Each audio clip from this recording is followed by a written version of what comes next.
Good morning, my Real News Media TV family. Thank you so much for tuning in this morning, and I'm wishing for everyone a wonderful and a productive day. And in the news this morning for October 21, 2023, woman vanishes at a church convention. The family of 61-year-old St. James resident Joyce Ferron is desperate for any information that might lead to her whereabouts after she went missing on National Heroes Day while on a church trip to Christiana, Manchester. Ferron, a resident of Barrett Oval in Montego Bay, was part of a group from the Faith Temple Assembly of God, also based in Montego Bay, which attended the Women's Convention in Christiana on Monday. Her sister, Nerissa Cassels, told the news that the family is especially concerned for the senior citizen's well-being, as she had suffered 2 strokes in the past year. She had a stroke over a year ago, and then she had a second stroke about a month ago and was hospitalized. And after the second stroke, she was not the same person. She's not talking a lot, and she's not eating like she used to, Cassels said concerning her sister. She didn't tell anyone she was going on the convention trip. She saw her son on Saturday and she didn't tell him. She went on the convention trip with her church, and I understand that after lunch, that was the last time they saw her, Cassels added. It was like she walked away and continued walking, because she left her pocketbook, left everything there. She never returned. Ferron, who also goes by the name Maxine, is described as being 5 feet, 3 inches tall and about 190 pounds, with low-cut white hair. At the time of her disappearance, she was wearing a white blouse and a red skirt. Bishop Conrad Pitkin, the pastor of Faith Temple Assembly of God, told the news that Ferron had been a member of his congregation for about 10 years. She hardly misses a worship service. She's there on a Sunday morning and she will be there for women's meeting on a Monday evening. Prior to her illness, she was very active in church with the hospitality team, but in the latter part of last year, she took ill, and we noticed that mentally she has been slowing down somewhat, said Pitkin, who is also the custos for St. James.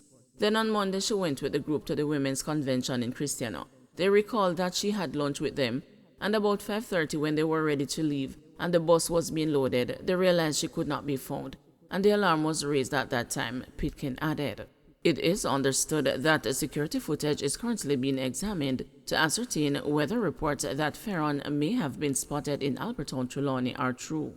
Anyone who may have information leading to the return of Joyce Ferron is being asked to call her sister, Nerissa Cassels, at 876-324-9259, the 119 police emergency number, or the nearest police station. Andrews Memorial dispels a claim it is at capacity due to dengue and COVID-19 cases. The privately run Andrews Memorial Hospital is moving to clear the air following a post made to social media that the hospital was at capacity following a surge in COVID-19 and dengue fever admissions. The post, which was made to X, formerly Twitter, said that the hospital is full to capacity and is no longer accepting admissions due to a spike in cases of the respiratory and the mosquito-borne illnesses. But speaking with the news on Friday afternoon, President and the Chief Executive Officer Don Main-Gals said that the hospital is still actively accepting and treating patients suffering from dengue and COVID-19.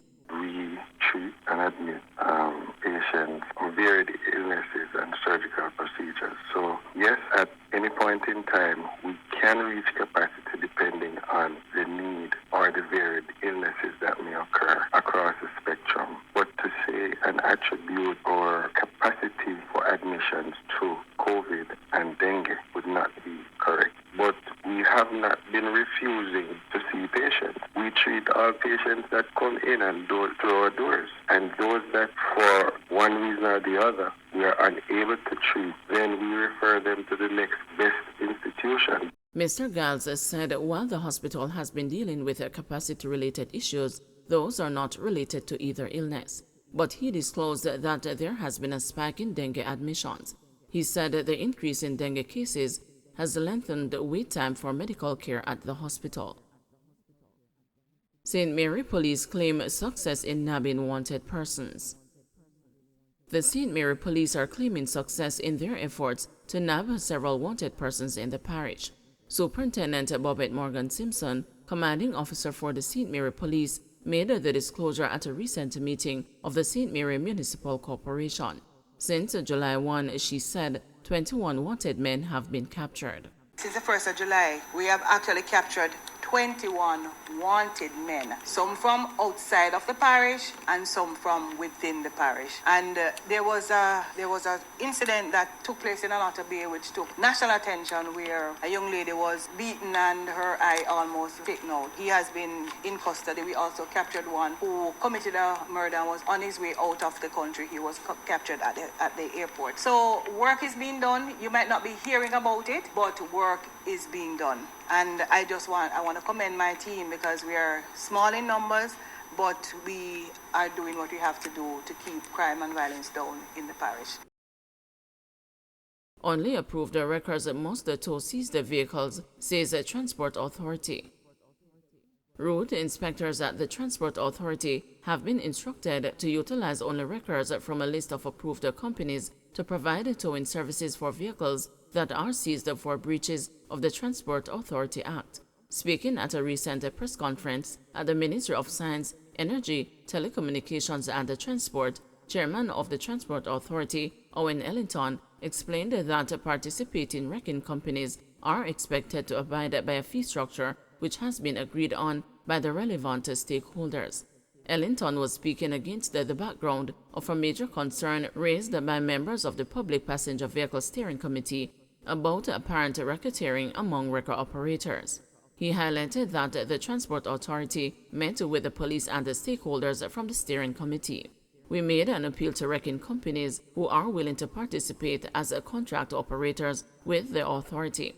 We had a frank discussion with them and worked out an appropriate towing fee structure, the chairman explained. We have shortlisted those wrecking companies which will be participating with us, he continued, adding that those companies would be promulgated both internally in the Transport Authority and throughout the communication channel of the Jamaica Constabulary Force. Ellington noted that under the new guidelines, towing must be authorized by senior officers or supervisors, adding that the list will be published using various media channels. The chairman indicated that the Transport Authority will be very strict in this regard and stated that he has instructed Managing Director Ralston Smith to ensure that any inspector who goes outside of the approved list and summons a record to tow a citizen's vehicle will be required to study the cost of the service. We are not going to allow our operatives to engage in any act which smells like corruption or violates the orders which we have issued, the chairman warned. Missing 3-year-old found alive in bushes. After wandering from his home in Surge Island District, St. Thomas on Wednesday, 3-year-old Karan Sullivan bravely spent the night on a section of the farm alone in the bushes and the dark. The toddler was found on Thursday morning and is said to be in good health following a trip to the hospital. Deputy Superintendent O'Neill Thompson, who is in charge of operations for the St. Thomas Police Division, said that, like the rest of the community, he is breathing a huge sigh of relief after learning that the infant was found safely. He said little Karan was last seen at home in the family's yard. His mother reported that he was outside, and within like 5 minutes later, she wasn't seeing him. They made a search and he could not be found. On Thursday morning, another search was done and he was found in the bushes on the farm. We are really relieved and happy that he was found and is in good health, he said. Baby Karan was found by workers on the Surge Island farm on which he resides with his family. He was outside with the dogs, but the dogs were somewhat given a clue as to where he was, because based on my understanding, there were 2 dogs and one came back, and when they were looking for him, the other dog was running to them. Then it ran away back from them, but they didn't follow it to see where it was running to, he said. No shortage of chemicals used for fogging, says Tufton. Health Minister Dr. Christopher Tufton says that there is no shortage of the chemicals used for fogging communities. Fogging is taking place. I think there's a review around the fogging machines. They have to be serviced from time to time. So if there is a bottleneck at this point, as I understand, it would be maybe more machines. But it is taking place and there is a schedule where they go into areas at particular times of evenings and mornings, he said. As Jamaica battles an outbreak of dengue fever, National Epidemiologist Dr. Karen Webster Kerr said for September there were 1,409 confirmed, suspected, and presumed cases of the mosquito-borne illness, while there have been 240 so far this month. The Ministry of Health and Wellness reported 434 confirmed cases of the disease as at October 17. The cases were confirmed for approximately 2,107 suspected and presumed samples. At the same time, there were 7 dengue-related deaths, 5 classified as suspected, and 2 confirmed. Boycott transport operators who overcharge, Minister urges. Transport Minister Darrell Vaz has urged the commuters to boycott those bus and taxi operators who insist on overcharging passengers. Minister Vaz says the Transport Authority has ramped up its enforcement efforts to nab rogue operators. The authority has deployed 50 more inspectors and is working closely with the Jamaica Constabulary Forces, Public Safety and the Traffic Enforcement Branch to conduct operations island-wide. But Minister Vaz says commuters also have a role to play in ensuring PPV operators charge the correct fare. As you know, it's almost impossible for the police and the transport authority to be in everywhere that public passenger transport is operated. I want to ask and appeal to those who take the public transport to resist from taking those transport that are overcharging the regulated fares. I'm making a special appeal.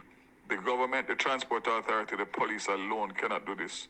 The commuters must play their part. You have the transport authority numbers, the WhatsApp numbers, take videos, take pictures, and make reports by whatever means, including reporting to the police or the transport authority offices island-wide.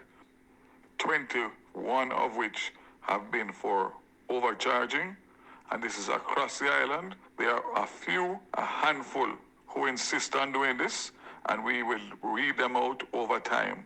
We are committed to make sure that we sustain this until such time as everybody comes in line with the regulated fares.